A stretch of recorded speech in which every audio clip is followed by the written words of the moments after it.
આજના આ deep dive સેશનમાં સૌનું સ્વાગત છે. આજે આપણી પાસે ચર્ચા કરવા માટે એક અત્યંત રસપ્રદ સોર્સ મટીરિયલ છે. બિલકુલ. અને આ મટીરિયલ ખાસ કરીને જે લોકો તૈયારી કરી રહ્યા છે એમના માટે બહુ જ અગત્યનું છે. હા, ચોક્કસ. આપણે વાત કરી રહ્યા છીએ 1 માર્ચ 2026ના રોજ પ્રકાશિત થયેલા ગુજરાત પાક્ષિકના વિશેષ અંકની. ખાસ કરીને એના પાના નંબર 7 થી લઈને 15 સુધી જે માહિતી આપી છે ને એનું આપણે આજે ગહન વિશ્લેષણ કરવાના છીએ. અને આ પાનાઓ પર એટલે આમાં ગુજરાત સરકારના વર્ષ 2026-27ના અંદાજપત્રની ઝીણવટભરી વિગતો છે. હા, અને ચાર્ટ્સ અને ગ્રાફિક્સ પણ બહુ સરસ આપેલા છે. પણ આપણો હેતુ અહીં માત્ર આંકડાઓ વાંચવાનો બિલકુલ નથી. સાચી વાત છે. માત્ર આંકડાઓ તો ગોખી શકાય. એક્ઝેક્ટલી. આપણું મિશન એ છે કે આ બધા આંકડાઓ અને યોજનાઓની પાછળ સરકારનું અસલ વિઝન શું છે તે સમજવું. જેથી કોઈ પણ વ્યક્તિ જ્યારે જીપીએસસી કે અન્ય સ્પર્ધાત્મક પરીક્ષાઓ માટે રાજ્યના વિકાસ મોડેલને સમજવા માંગતી હોય ત્યારે તેની પાસે એકદમ નક્કર આધાર હોય. હું અહીં એક વાત ઉમેરવા માંગતી હતી. હા, પ્લીઝ. માહિતીનો ઢગલો તો ગમે ત્યાંથી મળી જાય, પણ જ્યારે આપણે કોઈ નીતિ કે બજેટની ફાળવણી પાછળનું કેમ અને શા માટે સમજીએ છીએ ને ત્યારે આખું ચિત્ર બદલાઈ જાય છે. બિલકુલ. ખાસ કરીને જ્યારે રાજ્યની સામાજિક અને આર્થિક દિશા સમજવી હોય ત્યારે આંકડાઓ ગોખવા કરતાં તેની પાછળનું મિકેનિઝમ સમજવું બહુ જરૂરી બની જાય છે. તો ચાલો સીધી જ શરૂઆત કરીએ.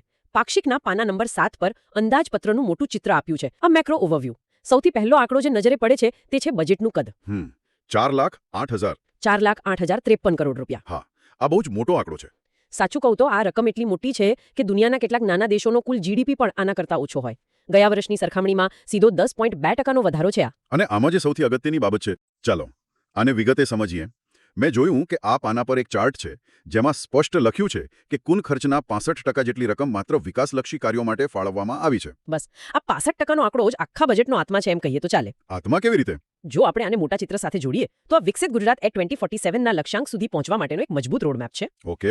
જ્યારે સરકાર પોતાના કુલ બજેટનો આટલો મોટો હિસ્સો વિકાસલક્ષી કાર્યો એટલે કે રસ્તા છે, પુલ, શાળાઓ, હોસ્પિટલો અને ટેકનોલોજી પાછળ ખર્ચવાનું નક્કી કરે ત્યારે તેનો સીધો અર્થ એ થાય કે ફોકસ માત્ર વર્તમાનને ચલાવવા પર નથી, પણ ભવિષ્યના ઇન્ફ્રાસ્ટ્રક્ચરને અત્યારથી જ ઊભું કરવા પર છે. બિલકુલ. એ જ પાના પર મને એક બીજો બહુ જ રસપ્રદ આંકડો મળ્યો. દેશના કુલ જીડીપીમાં ગુજરાતનો ફાળો 8.2% છે.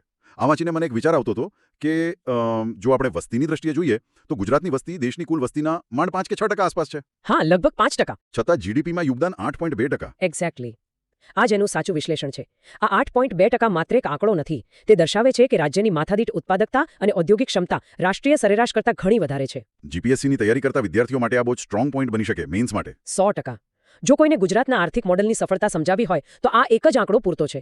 અને આ વિકાસ માત્ર ઉદ્યોગપતિઓ પૂરતો સીમિત ન રહે તે માટે આ બજેટમાં એક બહુ જ સરસ કન્સેપ્ટ રજૂ કરાયો છે. હા, મને ખ્યાલ છે પાક્ષિકમાં તેનો ખાસ ઉલ્લેખ છે. જ્ઞાન ફોર્મ્યુલા, GYAN. હા, જ્ઞાન મોડેલ. મેં વાંચ્યું. અંગ્રેજીના 4 અક્ષરો પરથી આખું એક મોડેલ ઊભું કર્યું છે. G એટલે ગરીબ, Y એટલે યુવા, A એટલે અન્નદાતા એટલે કે ખેડૂત અને N એટલે નારી શક્તિ. જાણે કે આ 4 સ્તંભો પર જ આખા બજેટની ઇમારત ઊભી હોય. સાવ સાચી વાત છે. અને આપણે એક ખુરશીના 4 પાયા સાથે સરખાવી શકીએ. જો એક પણ પાયો નબળો હોય તો ખુરશી ટકી ન શકે. બરાબર. આ જ્ઞાન મોડેલ એ સમાવેશી વિકાસ એટલે કે ઇન્ક્લુઝિવ ગ્રોથનો એક પ્રેક્ટિકલ અભિગમ છે. માત્ર આર્થિક વિકાસ પૂરતો નથી, સામાજિક ન્યાય પણ એટલો જ જરૂરી છે. ગરીબને મૂળભૂત સુવિધાઓ મળે, યુવાને કૌશલ્ય અને રોજગારી મળે, ખેડૂતની આવક વધે અને મહિલાઓને આર્થિક સ્વતંત્રતા મળે. આ ચારે દિશામાં સમાંતર કામ થાય તો જ સાચા અર્થમાં સર્વાંગી વિકાસ થઈ શકે. આ બહુ ક્લિયર પોઈન્ટ છે. હવે આપણે પાના નંબર 8 પર જઈએ જ્યાં વિભાગવાર ફાળવણીનો એક બહુ મોટો પાઈ ચાર્ટ આપ્યો છે. હા, એમાં સેક્ટરલ એલોકેશન છે. જો હું બધા આંકડાઓ વાંચવા બેસું તો બહુ લાંબુ થઈ જાય, પણ મેં જોયું કે આ કેકનો સૌથી મોટો ટુકડો શિક્ષણ વિભાગ પાસે ગયો છે. 63,184 કરોડ. બાપરે, આટલી મોટી રકમ. ત્યારબાદ શહેરી વિકાસને 33,504 કરોડ અને માર્ગ મકાન વિભાગને 29,709 કરોડ. આ ઉપરાંત જળ સંપત્તિ અને નર્મદા વિભાગ માટે પણ 25,960 કરોડ ફાળવાયા છે. અને આરોગ્ય તેમજ કૃષિ વિભાગ પણ 25 અને 24,000 કરોડની આસપાસ છે. આ બધાને ભેગા કરીએ તો જાણે એવું લાગે છે કે રાજ્ય પોતાને ભૌતિક અને બૌદ્ધિક રીતે રીબિલ્ડ કરી રહ્યું છે. પંચાયત ગૃહ અને ઉદ્યોગ વિભાગના આંકડા પણ નોંધપાત્ર છે. અહીં સૌથી આકર્ષક બાબત એ છે કે સરકારનું વિઝન બહુ સ્પષ્ટ છે. શિક્ષણ વિભાગને 63,000 કરોડથી વધુની રકમ મળવી એ શું દર્શાવે છે? શું? એ દર્શાવે છે કે સરકાર માને છે કે માત્ર રસ્તા કે ફેક્ટરીઓ બનાવવાથી કામ નહીં ચાલે. એ ફેક્ટરીઓ ચલાવવા માટે જે હ્યુમન કેપિટલ એટલે કે માનવ સંસાધન જોઈએ તે પણ અહીં જ તૈયાર કરવું પડશે. પણ મને અહીં એક પ્રશ્ન થાય છે. આટલા બધા પૈસા શું માત્ર નવી શાળાઓ ચણવા પાછળ વપરાશે? ના, એવું બિલકુલ નથી. કારણ કે પાક્ષિકમાં મિશન સ્કૂલ્સ ઓફ એક્સલન્સ માટે 3,055 કરોડ અને પીએમ શ્રી યોજના હેઠળ 926 શાળાઓ માટે 114 કરોડનો ઉલ્લેખ છે. આ મોડલ સ્કૂલ એટલે વળી શું? સામાન્ય શાળા કરતાં એ કેટલી અલગ હોય? આ બહુ સરસ પ્રશ્ન પૂછો. આ પૈસા માત્ર ઈંટો અને સિમેન્ટ માટે નથી. પીએમ શ્રી યોજના હેઠળ જે મોડલ સ્કૂલ બને છે તે રાષ્ટ્રીય શિક્ષણ નીતિ 2020નું એક જીવંત ઉદાહરણ હોય છે. ઓકે. ત્યાં માત્ર બોર્ડ અને ચોક નથી હોતા, પણ સ્માર્ટ ક્લાસરૂમ, કમ્પ્યુટર લેબ્સ અને એવું વાતાવરણ હોય છે જ્યાં બાળકો માત્ર ગોખણપટ્ટી ન કરે પણ ક્રિટિકલ થિંકિંગ શીખે. એટલે આધુનિક શિક્ષણની વાત છે. હા, એ જ રીતે મિશન સ્કૂલ્સ ઓફ એક્સલન્સ હેઠળ હજારો શાળાઓના માળખાને ડિજિટલ યુગ પ્રમાણે અપગ્રેડ કરવામાં આવી રહ્યું છે. અરે વાહ. અને મેં જોયું કે માત્ર પ્રાથમિક શિક્ષણ જ નહીં, ઉચ્ચ શિક્ષણ માટે પણ 2 બહુ જ રસપ્રદ ઉદાહરણો છે આમાં. એલડી કોલેજ વાળું. હા, અમદાવાદની એલડી એન્જિનિયરિંગ કોલેજના વિકાસ અને રિસર્ચ પાર્ક માટે 102 કરોડ અને મોરબીની એલી કોલેજને ઓટોનોમસ દરજ્જો આપવા માટે 35 કરોડની જોગવાઈ છે. આ મોરબીવાળું ઉદાહરણ બહુ ડીપ છે. મોરબી એ દેશનું સિરામિક હબ છે. ત્યાંની કોલેજને ઓટોનોમસ એટલે કે સ્વાયત્ત દરજ્જો આપવાનો અર્થ એ છે કે હવે એ કોલેજ પોતાની રીતે એવો સિલેબસ ડિઝાઇન કરી શકશે જે સીધો સ્થાનિક સિરામિક ઇન્ડસ્ટ્રીની ડિમાન્ડને પૂરો કરતો હોય. ઓહ, એટલે વિદ્યાર્થીઓ ભણીને બહાર આવે એટલે તરત જ ઇન્ડસ્ટ્રી માટે તૈયાર હોય. બિલકુલ, ઇન્ડસ્ટ્રી રેડી વર્કફોર્સ. આ તો એકદમ લોકલ ડિમાન્ડ અને સપ્લાયને મેચ કરવાની વાત થઈ ગઈ. અને જ્યારે ઉદ્યોગો અને ઇન્ફ્રાસ્ટ્રક્ચરની વાત નીકળી જ છે તો પાના નંબર 10 પર ધોલેરા એસઆઈઆરનો બહુ મોટો લેખ છે. હા, ધોલેરા ફેઝ 1. ધોલેરા ફેઝ 1 માટે 610 કરોડ રૂપિયા ફાળવાયા છે, જેમાં એરપોર્ટ, લોજિસ્ટિક્સ અને સ્માર્ટ આઈસીટી પ્રોજેક્ટ્સનો ઉલ્લેખ છે. આ સ્માર્ટ આઈસીટી શું છે? સ્માર્ટ આઈસીટી એટલે ઇન્ફોર્મેશન એન્ડ કમ્યુનિકેશન ટેકનોલોજી. સાદી ભાષામાં કહું તો આખા શહેરની એક સેન્ટ્રલ નર્વસ સિસ્ટમ. મતલબ કે બધું કનેક્ટેડ હશે. હા, ધોલેરા કોઈ સામાન્ય શહેર નથી. એ શરૂઆતથી જ એક પ્લાન્ડ સ્માર્ટ સિટી છે. ટ્રાફિક સિગ્નલથી લઈને પાણીના સપ્લાય સુધી બધું જ ડિજિટલ રીતે કંટ્રોલ થતું હોય. અને જ્યારે આપણે ગ્લોબલ સપ્લાય ચેઇનનો હિસ્સો બનવું હોય ત્યારે આવા વર્લ્ડ ક્લાસ લોજિસ્ટિક્સ અને પ્લગ એન્ડ પ્લેન ઇન્ફ્રાસ્ટ્રક્ચરની જરૂર પડે જ. આ સાંભળવામાં બહુ ભવ્ય લાગે છે, પણ અહીં જ મારો બીજો એક વિચાર આવે છે. હા, અહીં વાત ખરેખર રસપ્રદ બને છે. શું વિચાર આવે છે? આપણે ધોલેરા જેવા હાઈટેક શહેરો બનાવી રહ્યા છીએ, પણ રાજ્યની મોટી વસ્તી તો હજુ ગામડાઓમાં રહે છે. શું આ બજેટમાં આ બે અંતિમો વચ્ચે કોઈ સમતોલન છે? એકદમ સાચો મુદ્દો પકડ્યો તમે. અને આ જ આ બજેટની ખૂબી છે, જે પાક્ષિકના પાના નંબર 11 અને 12 પર સ્પષ્ટ દેખાય છે. એક તરફ ધોલેરા છે તો બીજી તરફ પંચાયત વિભાગમાં ગ્રામીણ વિકાસ પર મોટો ભાર છે. હા, મેં જોયું. પંચાયત વિભાગમાં પ્રધાનમંત્રી આવાસ યોજના ગ્રામીણ માટે 1845 કરોડ ફાળવાયા છે, જેથી 1,60,000 નવા આવાસ બની શકે. અને સાથે જ બીજી એક બહુ જ અગત્યની યોજના છે. મુખ્યમંત્રી નિર્મળ ગ્રામ યોજના. હા. એના માટે પણ 650 કરોડ મુકાયા છે. અને સાથે અટલ વારી યોજનાનો પણ ઉલ્લેખ છે. હમ. મહિલા સશક્તિકરણ માટે લખપતિ દીદી અને ગ્રામ હાટની જોગવાઈઓ છે. હા. મને સમજાવો ને કે આ ગ્રામ હાટનો કન્સેપ્ટ શું છે? ગ્રામ હાટ એટલે ગામડાની મહિલાઓ કે સ્વસહાય જૂથો એટલે કે સેલ્ફ હેલ્પ ગ્રુપ્સ દ્વારા જે વસ્તુઓ બનાવાય છે તેને સીધી બજાર સુધી પહોંચાડવા માટેનું એક પ્લેટફોર્મ. આનાથી વચ્ચેના દલાલો નીકળી જાય છે. ઓકે, એટલે ડાયરેક્ટ માર્કેટ એક્સેસ મળે. બિલકુલ. અને મહિલાઓને પોતાના ઉત્પાદનની સાચી કિંમત મળે છે. એક તરફ આપણે સ્માર્ટ સિટીઝ બનાવી રહ્યા છીએ અને બીજી તરફ ગામડાઓમાં અટલવાડી યોજના દ્વારા મલ્ટીપર્પઝ સામાજિક માળખું ઊભું કરી રહ્યા છીએ. આ જ ખરા અર્થમાં પેલી જ્ઞાન ફોર્મ્યુલાનું અમલીકરણ છે. આ બેલેન્સ ખરેખર સમજવા જેવું છે. હવે પાના નંબર 13 પર જઈએ, જે મારા મતે સૌથી વધુ રોમાંચક છે. વિજ્ઞાન અને પ્રૌદ્યોગિકી, સાયન્સ એન્ડ ટેકનોલોજી. હા, ટેકનોલોજીનું સેક્ટર. આ વિભાગ માટે 2,634 કરોડ ફાળવાયા છે. અને એમાં સૌથી મોટો હિસ્સો કોનો છે એ જોયું. હા, મેં જોયું. સેમિકન્ડક્ટર પોલિસી માટે જ 1100 કરોડની જંગી રકમ છે. આપણે બધા જાણીએ છીએ કે સેમિકન્ડક્ટર એ આજના જમાનાનું નવું ક્રૂડ ઓઇલ છે. સાવ સાચી વાત. સાથે જ ગુજરાતને એઆઈ હબ બનાવવાની પણ વાત છે. પણ એક તરફ આટલું મોટું ટેકનોલોજીકલ ફોકસ છે તો શું આની પર્યાવરણ પર કોઈ અસર નહીં થાય? આપણે ગ્રીન ગ્રોથને કેવી રીતે બેલેન્સ કરીશું? આ બહુ જ પ્રેક્ટિકલ સવાલ છે અને દરેકને થવો જોઈએ. સોર્સ મટીરિયલમાં આનું બહુ સ્પષ્ટ વિશ્લેષણ છે. સરકાર ટેક અને એન્વાયરમેન્ટ બેલેન્સિંગ કરી રહી છે. એ કેવી રીતે? ઉદાહરણ તરીકે ગ્રીન ટેકનોલોજીમાં કામ કરતા સ્ટાર્ટઅપ્સ માટે ખાસ 5 કરોડનું ફંડ ઊભું કરાયું છે.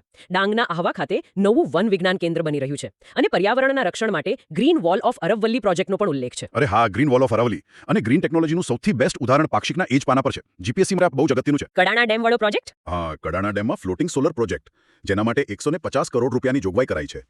પણ અહીં મારા મનમાં એક બહુ જ સિમ્પલ સવાલ થાય છે. બોલો. સૌર ઉર્જા માટે પેનલ્સ લગાવવી હોય તો કચ્છ કે બનાસકાંઠામાં પડતર જમીન પર લગાવવી બહુ સસ્તી પડે ને. તો પછી આ ડેમના પાણી પર સોલર પેનલ તરાવવાની એટલે કે ફ્લોટ કરવાની શું જરૂર? આ તો ઘણું મોંઘું પડે. પ્રથમ નજરે એવું જ લાગે કે આ મોંઘું છે, પણ આની પાછળનું વિજ્ઞાન બહુ જ કમાલનું છે. ફ્લોટિંગ સોલર પેનલ્સના એક સાથે 3 મોટા ફાયદા છે. ઓકે, કયા કયા? પહેલું, તમારે કિંમતી જમીન નથી રોકવી પડતી. સાચી વાત. બીજું, ઉનાળામાં ડેમમાંથી જે લાખો લીટર પાણીનું બાષ્પીભવન થઈને ઉડી જાય છે તે પેનલ્સના છાયાને કારણે અટકી જાય છે, એટલે કે જળ સંરક્ષણ પણ થાય છે. આ તો મેં વિચાર્યું જ નહોતું. અને ત્રીજું સૌથી ટેકનિકલ કારણ એ છે કે સોલર પેનલ્સ જ્યારે બહુ જ ગરમ થઈ જાય ત્યારે તેની વીજળી પેદા કરવાની ક્ષમતા ઘટી જાય છે. પાણી પર હોવાથી પેનલ્સ નીચેથી ઠંડી રહે છે અને પરિણામે તેની કાર્યક્ષમતા 5 થી 10% વધી જાય છે. ઓહ, આ તો એક કાંકરે 3 પક્ષી માર્યા જેવી વાત થઈ ગઈ. આને કહેવાય સાચું ટેક એન્વાયરમેન્ટ બેલેન્સિંગ. જમીન પણ બચી, પાણી પણ બચ્યું અને વીજળી પણ વધુ મળી. બહુ સરસ સમજાવ્યું તમે. હા, આ સીધું જ સસ્ટેનેબલ ડેવલપમેન્ટ છે. હવે ઇન્ફ્રાસ્ટ્રક્ચર અને સુરક્ષાની વાત કરીએ. એક બહુ જ નાની પણ અગત્યની વિગત મેં સોર્સમાં જોઈ. રાષ્ટ્રીય સુરક્ષાને ધ્યાનમાં રાખીને સંવેદનશીલ સરહદી વિસ્તારોમાં જે ઓવરહેડ વીજ લાઇન છે તેને અત્યાધુનિક એલિવેટેડ કેબલ નેટવર્કમાં બદલવા માટે 100 કરોડ રૂપિયાની જોગવાઈ છે. હા, આ સુરક્ષા માટે કેવી રીતે અગત્યનું છે? સરહદી વિસ્તારોમાં, ખાસ કરીને કચ્છ જેવા વિસ્તારોમાં જ્યારે વાવાઝોડું કે બીજી કોઈ આપત્તિ આવે ત્યારે થાંભલા પડી જવાથી વીજળી ગુલ થઈ જાય છે.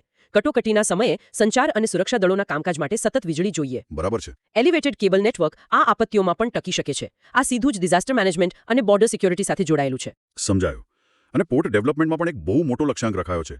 2047 સુધીમાં પોર્ટ કેપેસિટી એટલે કે બંદરોની ક્ષમતા 600 મિલિયન મેટ્રિક ટનથી વધારીને 3000 મિલિયન મેટ્રિક ટન કરવાની છે. 5 ગણો વધારો. હા, આની પાછળ બ્લુ ઇકોનોમીનો ઉલ્લેખ છે. આ બ્લુ ઇકોનોમી સામાન્ય ઇકોનોમી કરતાં કેવી રીતે અલગ છે? બહુ સારો પોઈન્ટ.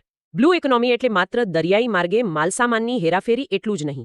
તેમાં દરિયાઈ સંપત્તિનો ટકાઉ ઉપયોગ સામેલ છે. જેમ કે મત્સ્ય ઉદ્યોગ, દરિયાઈ પ્રવાસન અને કોસ્ટલ ઇન્ફ્રાસ્ટ્રક્ચર. ગુજરાત પાસે 1600 કિલોમીટર લાંબો દરિયા કિનારો છે. જો આ ક્ષમતાનો પૂરેપૂરો ઉપયોગ થાય તો ગુજરાત આખા ભારતનું સૌથી મોટું લોજિસ્ટિક્સ અને એક્સપોર્ટ હબ બની શકે છે. આ બધી તો મેક્રો અને મોટી યોજનાઓની વાતો થઈ. હવે આપણે પાક્ષિકના છેલ્લા 2 પાનાઓ એટલે કે 14 અને 15 પર જઈએ. હા, જ્યાં મસ્ટ નો ટ્રિવિયા છે. બિલકુલ. આમાં કેટલીક એવી રસપ્રદ હકીકતો અને ક્વિઝ જેવી માહિતી આપી છે જે પ્રિલિમ્સ માટે જાણવી બહુ જ મજેદાર છે. જેમ કે આદિજાતિ વિસ્તારોના તમામ તાલુકાઓમાં ભગવાન બિરસા મુંડાના નામ પરથી 15 નવી લાઇબ્રેરી સ્થાપવામાં આવશે, જેના માટે 100 કરોડની જોગવાઈ છે. આ યોજનાનું લક્ષ્ય સ્પષ્ટ છે: આદિજાતિ વિસ્તારના યુવાનોને સ્પર્ધાત્મક પરીક્ષાઓ અને ઉચ્ચ અભ્યાસ માટે એક ઉત્તમ વાતાવરણ પૂરું પાડવું. બીજું એક મેં જોયું કે દિવ્યાંગજનોને શાળામાં અભ્યાસ માટે જવા આવવા કોઈ મુશ્કેલી ન પડે તે માટે ટ્રાન્સપોર્ટ અને એસ્કોર્ટ એલાઉન્સ અપાશે.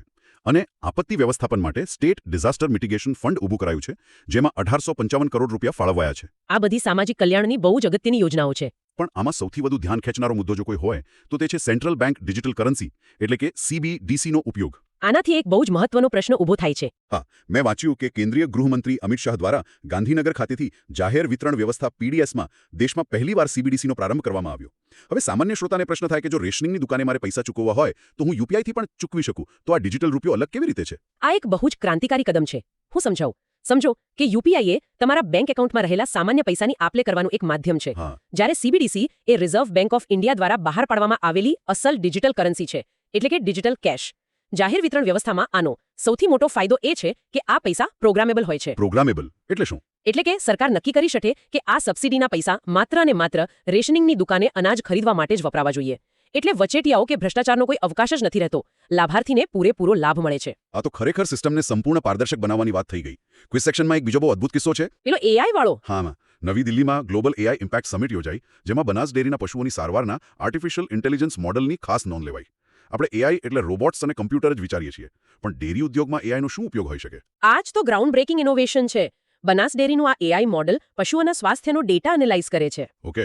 ગાય કે ભેંસને ક્યારે કયો રોગ થઈ શકે છે, તેમના ખોરાકમાં શું ફેરફાર કરવાથી દૂધનું ઉત્પાદન વધશે, આ બધું જ AIની મદદથી અગાઉથી જાણી શકાય છે.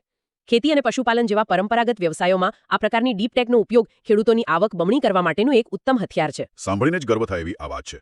અન્ય કેટલીક ઝડપી વિગતા પર નજર કરીએ તો દેશની સૌથી મોટી નમો સેન્ટ્રલ લાઇબ્રેરી ગાંધીનગર ખાતે આકાર પામી રહી છે. હા, અને પ્રવાસન ક્ષેત્રે પણ મોટી જાહેરાત છે.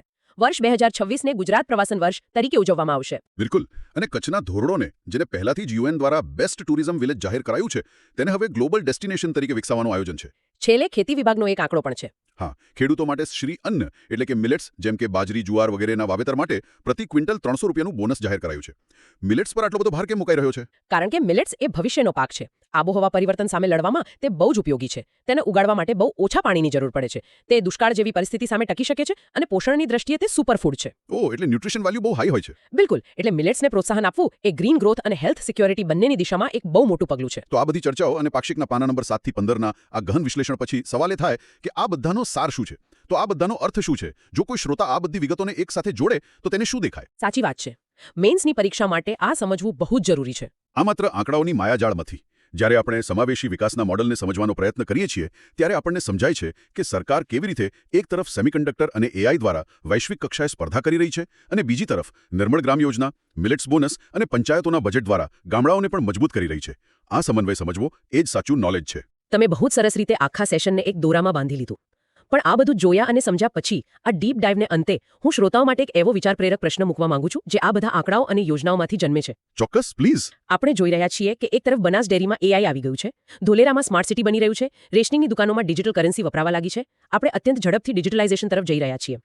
તો મારો પ્રશ્ન એ છે કે જ્યારે 2047માં આપણે વિકસિત ગુજરાતના શિખર પર હોઈશું ત્યારે શું આપણું જે પરંપરાગત સાદું ગ્રામીણ જીવન છે, આપણા જે પારંપરિક વ્યવસાયો છે, તે સંપૂર્ણપણે એક મશીન આધારિત ડિજિટલ સ્વરૂપમાં બદલાઈ ચૂક્યા હશે?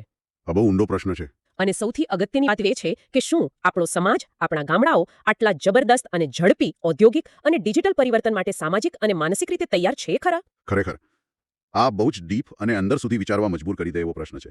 ટેકનોલોજીની સ્પીડ અને સમાજની સ્વીકૃતિ વચ્ચેનું આ ઘર્ષણ સમજવું જરૂરી છે. આ જ તો આ ગહન વિશ્લેષણનો અસલ હેતુ છે. બિલકુલ. જે માહિતી સોર્સ મટીરિયલમાં આપી છે તેના પરથી નવા વિચારો અને નવા દૃષ્ટિકોણનું સર્જન કરવું. હું ચોક્કસપણે શ્રોતાઓને વિનંતી કરીશ કે આ પ્રશ્ન પર જાતે વિચાર જરૂર કરે અને શક્ય હોય તો પોતાની આસપાસના મિત્રો સાથે આ વિષય પર ચર્ચા પણ કરે. હા, ચર્ચા કરવાથી જ નવા વિચારો ખીલે છે. આજના માહિતીસભર અને રોમાંચક ગહન વિશ્લેષણમાં અમારી સાથે જોડાવા બદલ સૌનો ખૂબ ખૂબ આભાર. ભવિષ્યમાં આવા જ અન્ય રસપ્રદ વિષયો અને ઊંડાણપૂર્વકની ચર્ચાઓ સાથે ફરી મળીશું. ત્યાં સુધી નવું જાણતા રહો, વાંચતા રહો અને વિચારતા રહો. આવજો. આવજો. જોવા બદલ આભાર.